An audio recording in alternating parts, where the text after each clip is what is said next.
Breaking news, Iran says they have taken 173 prisoners from the U.S. military Delta Force. But at this time, it cannot be confirmed.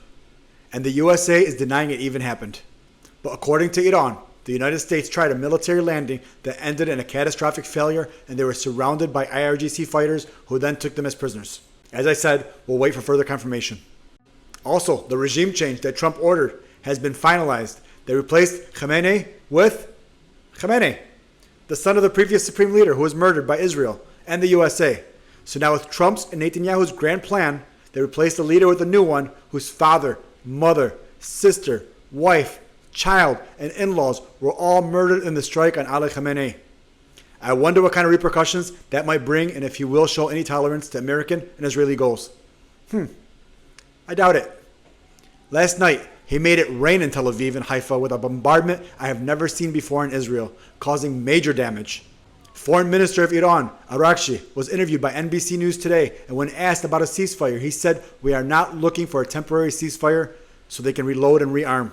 We want a permanent end to the war, so no pauses in the fight unless it's permanent." The Strait of Hormuz is still closed. Oil prices have doubled since the start of the war, and Kuwait has stopped oil production altogether. And don't get me started on Trump telling Fox News today that these ships should go through the Strait of Hormuz and show some guts.